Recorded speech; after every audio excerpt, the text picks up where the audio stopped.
Hey, hi, hope you're all doing well. Today we're going to be, this lecture, we'll be looking at chapter 3 of globalization, of global strategic management, particularly at the area of globalization and societies and cultures. This is a really big part, it's more of a kind of a fun part of the globalization process, especially if I know many of you have lived overseas or from other countries outside the U.S. and or had the opportunity to be different places. I've fortunately in my career, I worked in many other countries and traveled to many countries all around the world, and it's highly exciting, really a lot of fun, and I think that one of the key elements of being successful in business is understanding this element of societies and cultures. It makes it, you can be effective, but also it's fun. It's fun to see how different people work, how they operate, what they do, and really what makes it different. I have to say that things are less different than it used to be. It used to be more interesting to go to different places, and you'd be immersed in a culture that was completely different from your own. Whereas now it's you might go to Moscow and have Dos Equis at a Mexican food restaurant. That's kind of the sameness that's been characteristic of the last like 20, 30 years in, in international business. It's still a lot of fun, of course, but it's different. And so we're going to look at a few things, here today on this as we look through this chapter. So first of all, what is culture? And I think there are different dimensions, and people have all sorts of different theories on this. But the idea here is that it's a system, a shared system, or meaning or understanding, a set of assumptions, shared views, shared solutions, and a consistency of approach. You think about your own family. How does your family react to things? You might be all very different, but somebody says something and you all think of it the same way. You laugh at the same kind of jokes. You have a similar views on things. May not be exactly alike, but you have some shared experiences. You say, remember when we did this, we're acting this way because of that.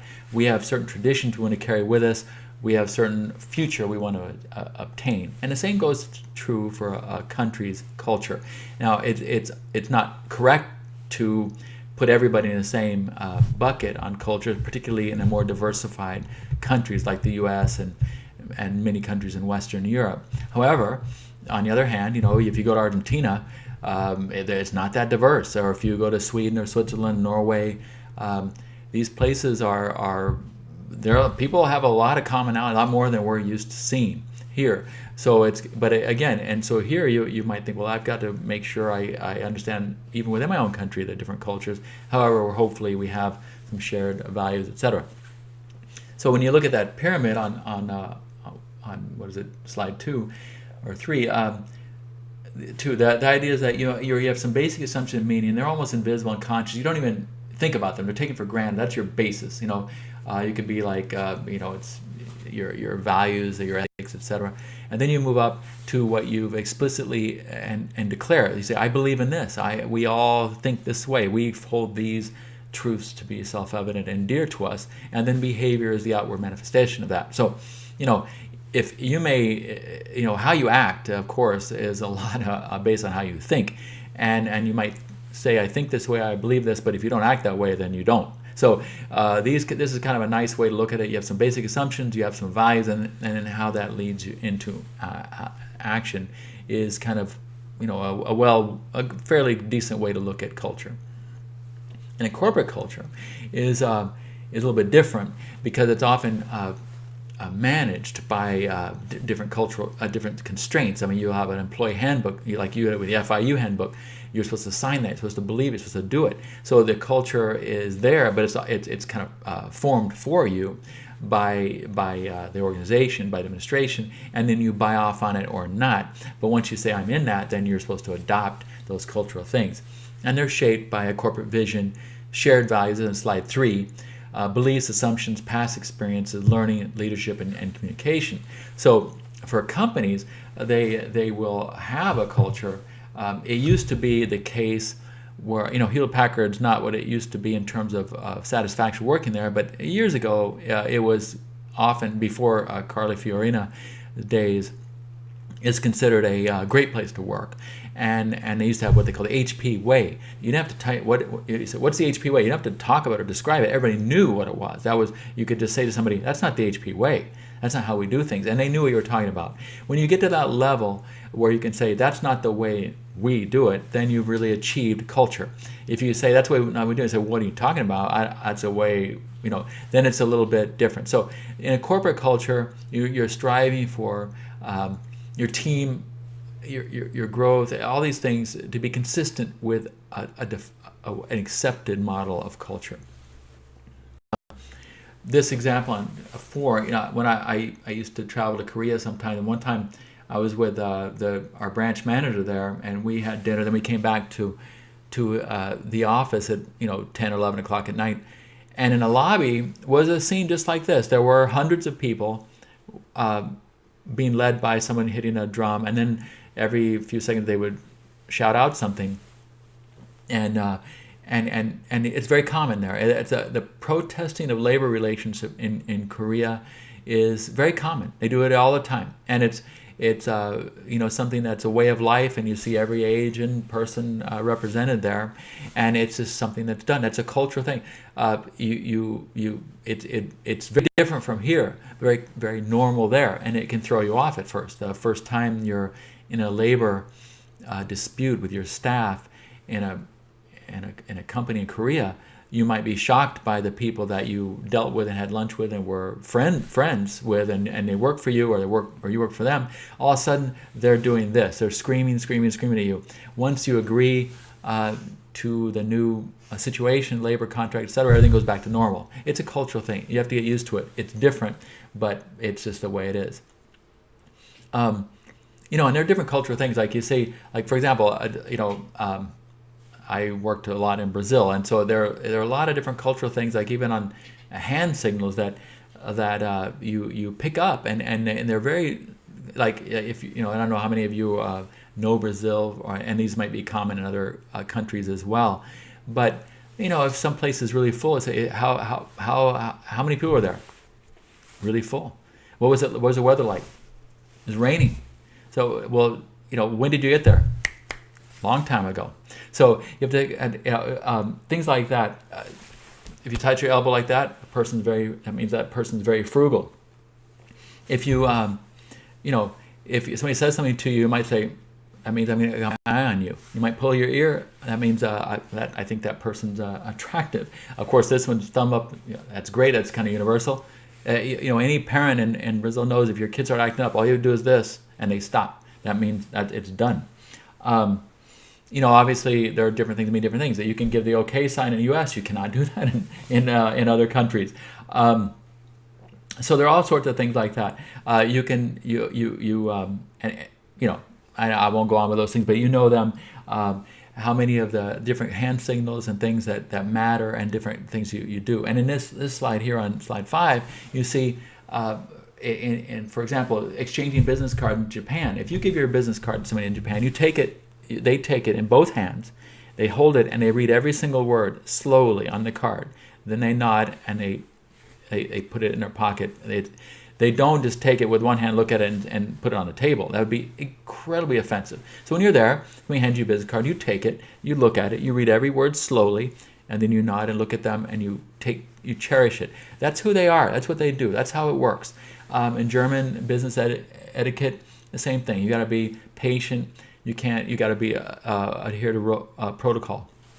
When I worked in Europe, traveling to Germany, I had a couple times where you would go into a meeting. It depends on how if I had 3 people, or 2 people, or 1 person, or I was by myself, would be determine how many they brought. If I had 3 people, they'd usually have 3. And they would want to know my level, my associate's level, and then they would meet you with those kind of people.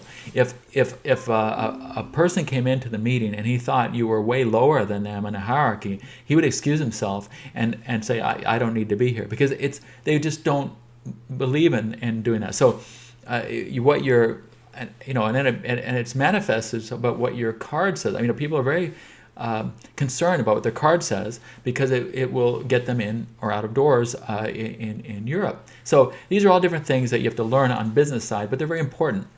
I first went there and people said, I have to have this title. I thought, forget it. We'll just use, you're an assistant vice president, you're vice president. We'll leave it like that, like we do in America. It doesn't work. You have to be aware that, there certain words mean a lot and they need to, you need to have that to get access into the right places.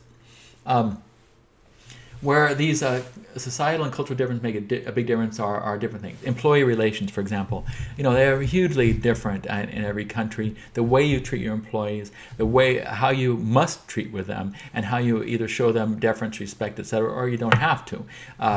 So it's really different. You have to know what the local regulations and the local practice is, how things really work. Otherwise, you can really offend some people without at all meaning to. Negotiating, the same thing. There are highly confrontational negotiations can put somebody really off, and they can make them very angry. And same thing with employee relations. You can make people extremely angry in ways that we don't even dream of. Well, here we're used to somebody in a board meeting looking at somebody and saying, "That was the dumbest thing I ever heard." You shouldn't say that, but people do. That was ridiculous. I think I don't know how you could possibly think that. You want to say that in Mexico to somebody in front of everybody? I don't think so. So, it's really the difference of how you treat people, how you negotiate. Negotiation in some countries you start high, you go low, you meet in the middle. Other ones you start kind of high. Other ones you don't do that. Other you say, here's my offer. Okay, thank you. I don't take it. No, I'm just negotiating. Well, why didn't you say so? It's really different. You have to understand and learn. Business etiquette, the same thing. How you dress, how you approach them. Where you sit. If you go out to a meeting with a big group of Japanese people and you walk in and take. The more senior person sits the furthest from the door. So if you just walk in and sit way at the back, you might be taking a very senior person's position. And when he walks in, you're sitting in his chair. You shouldn't do that. Make sure you wait, see where you go, see where they show you where to sit, because they already know where you rank. So let them do that. Let them put their main guy back there, work their way forward till they find your spot. And if you're often you'll be the person, you sit right next to this guy, fine, because you're the visitor. But let them do that, and make sure you don't stop. In some countries, even how you point your knees or show the bottoms of your feet, all sorts of different things come into play. So it really behooves you to understand and not to think it doesn't matter. It's all business, because they do matter. Those things do matter, and even if it's not fully conscious, they're aware. I find that people tend to be more similar, tend to be more American in a way at business, but nonetheless, I think it's a joy and a lot of fun and effective to understand and be empathetic and respect the cultures of the people that you're going to do business with. How your business team is composed is very different places also. There are places where you'll just get stuck with a team. Other places are very careful how the team composition. Sometimes you just have to be aware of why are these people in my team? Why have they been put there? Are they good? Are they somebody relative? What's going on with this? And you'll see at different places it'll be handled much differently. A quick word on joint ventures. Joint ventures, we'll look at them a bit later when we talk about how companies enter into countries and different markets. It's difficult. Joint ventures are often the solution found because of the local legislation and a quick way to get in, but then you're all of a sudden meshing two very different cultures across the board. So often you'll find people that are very good at it. Like if you take someone who's fluent in the other language, who's grown up there, who's there, but been educated. You find a right combination where you're very empathetic, you're still, represent your home country and your home business, but you're effective, and you have somebody on the other side the same thing. A lot of times when people end up going to U.S. universities, when they go back, they're very well aware of when they meet with a U.S. person, how they think, how they work, and they can, even though they might have a very different views and culture, they understand and are empathetic towards the way they're going to be talked to in business, and that can be very helpful as well. In your book, you'll see these slides that you see here on the slide 7 on assessing a business system.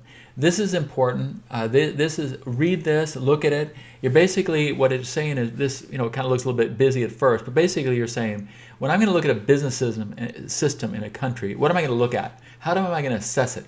This is a little table to do that. To look at how the ownership system, how is the ownership of companies distributed among the public sector or the corporate private sector? In that country, who owns what? How is it done? What are the networking system? What are the relative way to vertical integration, conglomerate versus contractual relationships? What is the importance of alliances? How do these companies work, and what does that country's business network look like? What's the management system? In many countries, you're looking at very much a hierarchical. Most countries are kind of like that, but there's a difference. Sometimes they're more autocratic. Sometimes they're more participative. Sometimes it's more bureaucratic, less bureaucratic. So, do people advance based on age or who they know, or is it by merit or a combination? What's it like? What's the management system like? So that's you look at the governance of how things are done. Then you look at the social culture. So how rational is it? What's authority like? What kind of authority is exercised? Is it egalitarian, democratic? What's it like? What's the identity? Are individuals prized? Is a group more important than an individual? Is it better to go along, better to stand out? All these things help you in the social culture to see what kind of a country am I dealing with when it comes to a business system. And finally, look at the institutional fabric. Where are the money? Who has it? The banks, the financial markets. Is it more informal? Does it come from the outside? Is it generated inside? Where is the money? Where's the capital for doing business? Is foreign capital welcome? Is it allowed in? Is it allowed to take in and own industries and businesses? Human capital. What's the quality of education? Are there a lot of people around to do the jobs that need to be done? Do they do things on the job? Do they train? What sort of language capabilities? Are there trade unions? How strong are the trade unions? How strong are any unions or any business systems? Basically, when you look at the people, are they qualified? Are they available? Are they reasonable? And can you trust them? Can you work with them? You have to look at that in context. Social capital. What's it all about? Is it based on interpersonal trust, institutional trust? Is there a social sort of construct, or I don't like to use that social contract concept because it never seems to actually apply.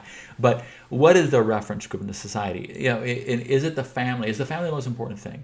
Is it the religious affiliation? Is that the most important thing? Are we all, from this country or that? Is this basic patriotism or national identity? Is that what makes a difference? Are there clans? You see, over and over again around the world, more than political country boundaries, these other things come into play. They come into play very, very forcefully. The different religious affiliations, ethnic things make a big difference. And so, and even in tiny countries like Belgium, the differences between the different ethnic and language groups is so pronounced that they'd hardly cross ever. Even for us, that's a little tiny country. How could they hold on to that? But they do. So it's really important to know that. And then finally, the role of the state. Is the government interventionist? Are they supportive? Do they help with labor conflicts? Which side do they take on labor conflicts? Is the market highly regulated? Are the regulations meaningful? Do they work? And is there a central planning, or is it diverse? Is the central planning effective, or is it left to kind of look at Miami? You look at a city like that. There's no central planning here. It's totally there. And you think, why don't we do certain things? Because we don't work that way. We don't have the Miami mayor is not that powerful. You see different administrations between Coral Gables, Pinecrest, Palmetto Bay, Hialeah, etc., and it can be yes or no effective. And the same thing happens with countries. Now, what's really the role of the government in that country? So, and then we're going to look at that case study, which is case study 3.2 on this course, and you'll kind of be applying this to that which is useful, and it's a good way to get a good feel of it. All right, I hope that makes sense. Basically, the idea is to see, to take it's a friendly look and a positive look at how different cultures and societal structures affect your business. I think the way to look at that is on an individual basis. Make sure you're not the person that offends them. Always, I think the easy way out is take a step back, show respect, honor what they do, and really appreciate that even though things are different, it doesn't make them better or worse. It's just different. Enjoy it. All right. Thanks a lot. Talk to you soon.